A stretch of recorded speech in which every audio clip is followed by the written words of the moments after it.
Hey everybody, thank you for coming to check out part 6 of the smoker build, the final video in this series.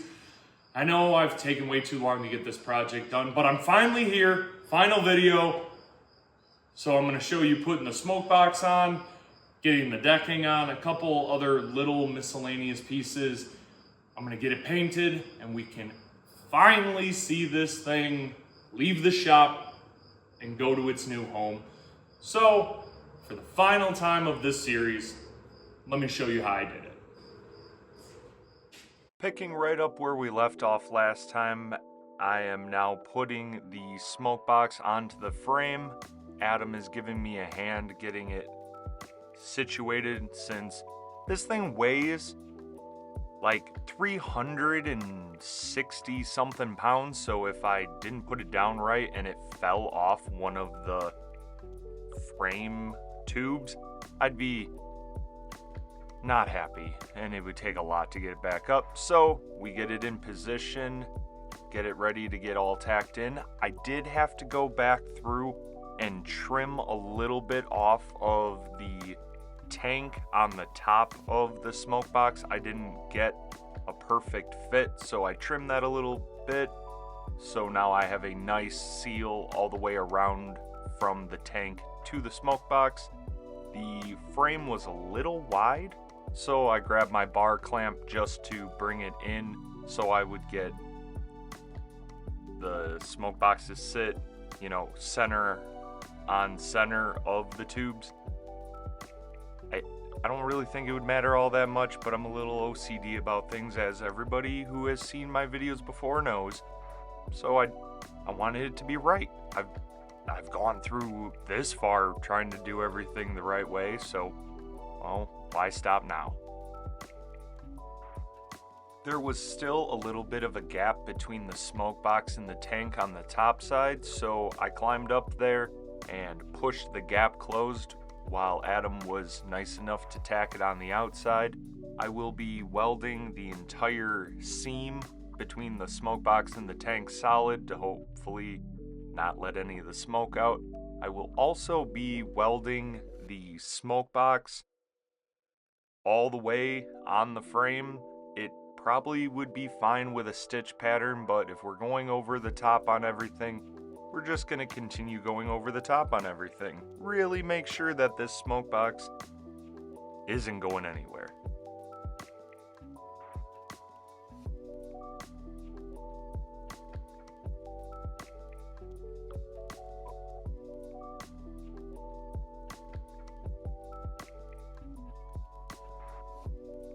Now that I have all the welding done, I am going to go through and put on the smoke box door and the smoker tank door. I can't explain how excited I have been for this part of the build, because it really is coming together close to a finished product, and finishing up the actual smoke box and tank is a huge step for me, and I was really happy to get this done, because after this all I have to do is get the decking done and clean it up, get it painted, and I finally get to take these silly bolts off that I've been using as additional handles the whole time. And I knew when I finally took those bolts off it would be because I'm almost done. Boy, does that feel good. So I'll finish cleaning up the door and we will move on to getting the decking ready to go for the trailer.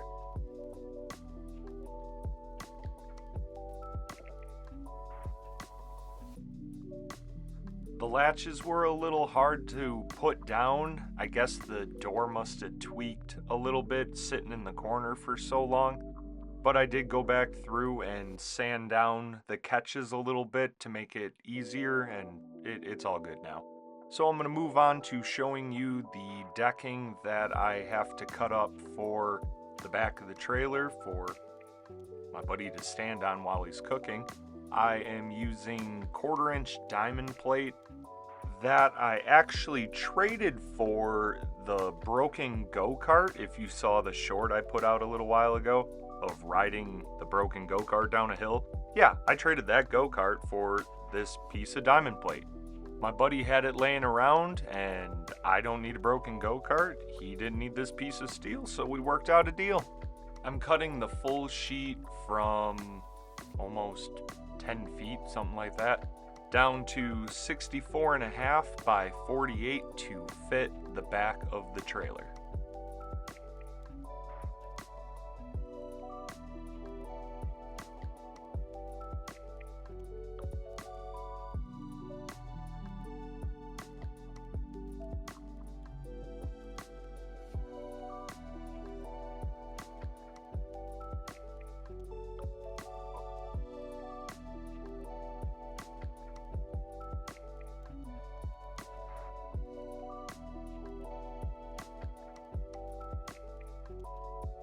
I missed just a tiny bit, so I had to go grab a hammer, give it a good thump on both sides, and then I was able to move the large extra chunk out of the way and start setting up to cut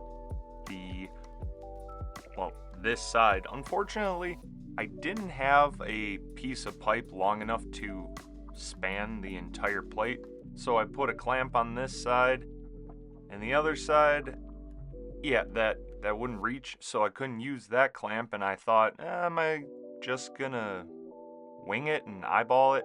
But I figured I would probably end up pushing the pipe and my line would be super crooked, and I remembered that I had a deep sea clamp that I could use, so I went and grabbed it, popped it on, and now I am going to go through and cut off the rest of this. I'll get the plate all cleaned up, and then I'll show you how Adam and I put the plate on the back of the trailer.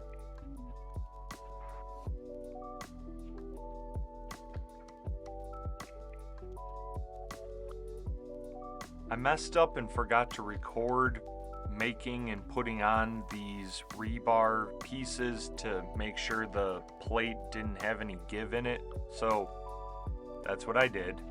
And now Adam and I are going to fit the diamond plate onto the back of the trailer, make sure everything's lined up right. I'll get it tacked in, and then I will be only putting a stitch pattern on the diamond plate instead of a full weld like I did with the smoke box, because it's a piece of diamond plate.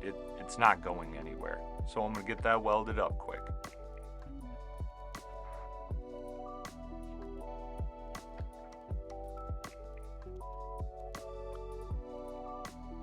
After I got the top done, I was going to roll under the trailer to weld the chunks of rebar to the bottom of the diamond plate, and Adam thought it would be fun to do that cool swivel in action shot.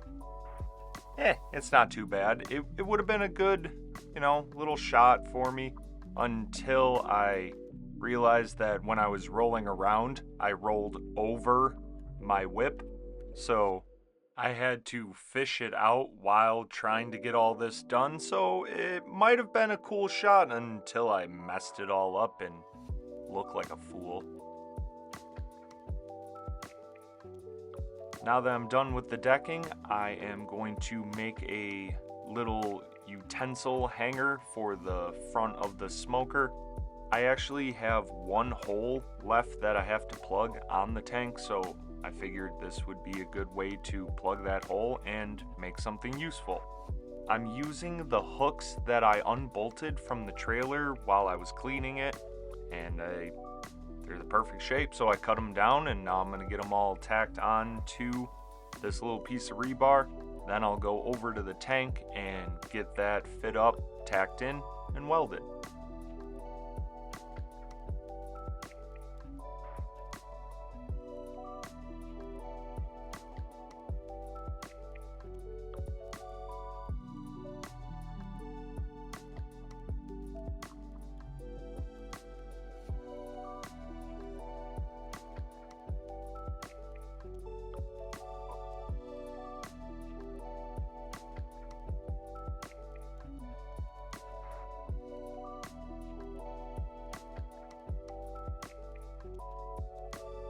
On the underside, I wanted to add 2 hooks on either side and drill out a hole right in front of the tank seam, so my buddy would be able to hang catch buckets, so when everything drips off of what he's cooking, some of it will be able to drain out into the buckets so the tank doesn't just continuously fill up every time he cooks.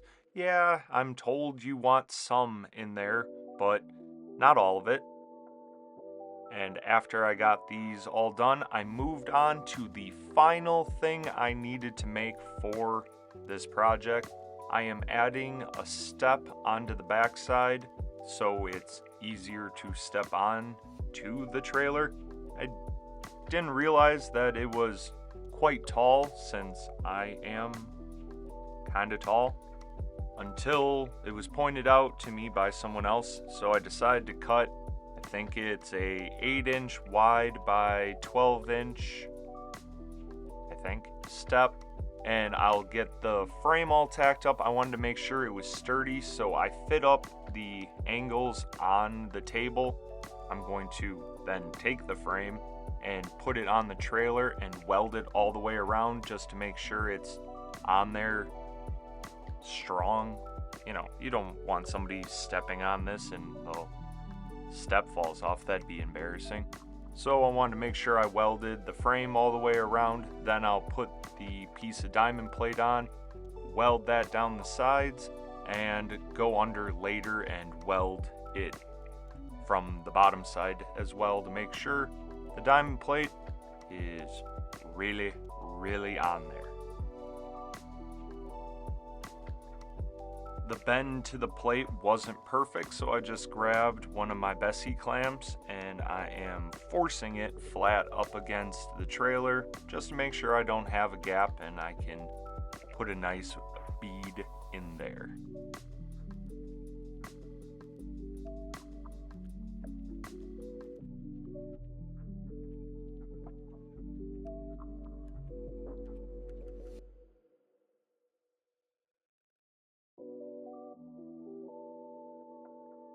The final touch I want to do to the step, I am cutting off the points of the angle that protrude out, and I'll sand them all down so it's nice and smooth, so hopefully you don't smack your shin against it and oh, that would hurt. So hopefully it's nice, rounded off, and won't cause any bodily injuries. I went through and wire wheeled the entire outside of everything, got it ready for paint, and we are finally here.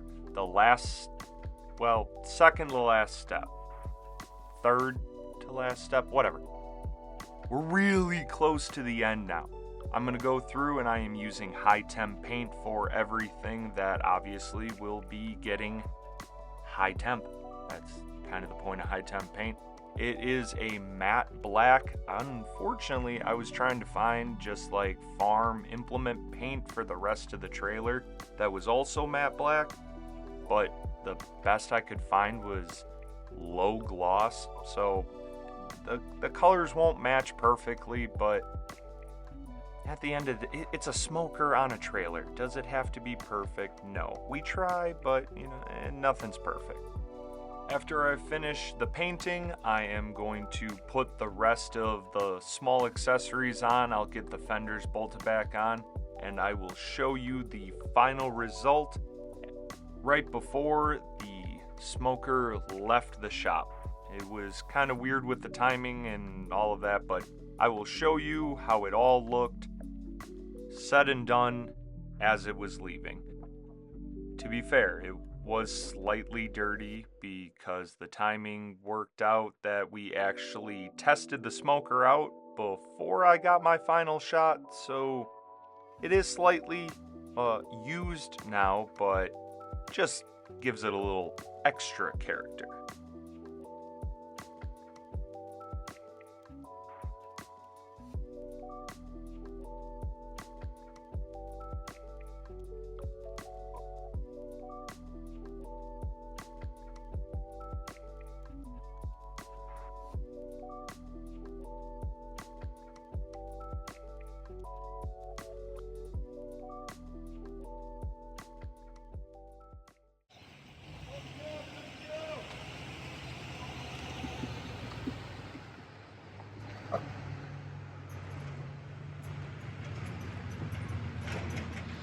And there the smoker goes. No longer a problem for me. It's now Jimmy's problem and he can deal with it. Yeah, get on, get on. Get on, get out of here. Don't come back. Ah! Thanks for coming to check out this series. Stay tuned for what's next.